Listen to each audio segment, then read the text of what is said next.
ఒక ఎండాకాలం సాయం సంధ్య వేళ చాలా ఆహ్లాదంగా ఉంది. అడవి చెట్ల నీడ మధ్యలో గొల్లబామ ఆడుతూ పాడుతూ ఎంజాయ్ చేస్తుంది. వేడిని ఆపే చెట్ల మధ్య వాన చినుకుల ఆకు చెట్ల మధ్య నుంచి వస్తున్న కిరణాలను చూసి మురిసిపోతుంది. అలానే హాయిగా పాడుతూ ఉంటే ఒక చీమ తన బరువుని మించి గింజలను మోసుకుంటూ వెళ్లిపోతుంది. చీమా చీమా, నువ్వేం చేస్తున్నావు? నువ్వెంత, నీ బరువెంత?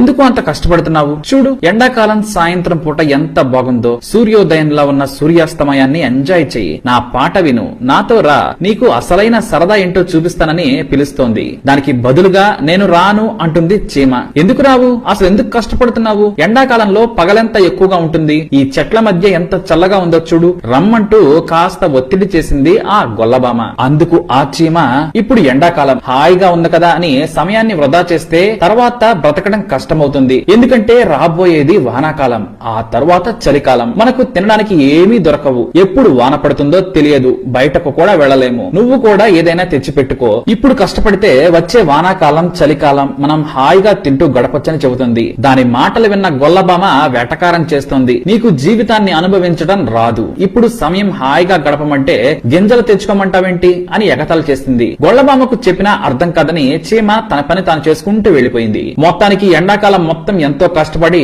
2 కాలాలకు సరిపడా గింజలను తన పుట్టలో దాచిపెట్టుకుంది చీమ. అయితే ఇంతలో ఎండాకాలం ముగిసింది, వానాకాలం మొదలైంది. వానలు పడడంతో బయటకు వెళ్లే పరిస్థితి లేదు. వాన చినుకులు తగ్గినా తినడానికి ఏమీ దొరకడం లేదు. అయితే గొల్లబామ ఏదోలా కష్టపడి వానాకాలాన్ని వెళ్లదీసింది. ఆ వానలో వరదలో చస్తూ బ్రతుకుతూ గింజలు సంపాదించుకుంది. కానీ ఇటు చీమ మాత్రం దాచిపెట్టుకున్న గింజలను హాయిగా తింటూ పుట్టలోనే గడిపేస్తుంది. ఆ తర్వాత చలికాలం కూడా వచ్చేసింది. బయట విపరీతమైన చలి, పైగా మంచు. బయటకు వెళ్లే పరిస్థితి లేదు. చీమ వెచ్చగా పుట్టలోనే గింజలను తింటూ ఎంజాయ్ చేస్తుంది. కానీ గొల్లబామ పరిస్థితి దారుణంగా ఉంది. చలికి బయటకు రాలేదు, వస్తే ప్రాణాలు పోతాయి. ఇలా ఆకలితోనే కొన్ని రోజులు గడిపేసింది. ఇక బయటికి వెళితే చలికి చనిపోతుంది. ఇలా బయటకు వెళ్లలేకపోతే తిండి లేక తన స్థావరంలోనే ప్రాణాలు విడుస్తుంది. అదే జరిగింది. ఆ గొల్లబామ తిండి లేక తన ప్రాణాలు విడిచేసింది. అందుకే శక్తి ఉన్నప్పుడే కష్టపడాలి. భవిష్యత్తును ఊహించి కష్టపడితే ముందు ముందు కష్టకాలంలో సుఖపడతాం. భవిష్యత్తు కోసం ముందే ప్లాన్ చేసుకోవాలి. ఎలా ప్లాన్ చేసుకోవాలో తెలియకపోతే నచ్చిన పని చేయాలి. నచ్చిన పని ఎలా చేయాలో తెలియకపోతే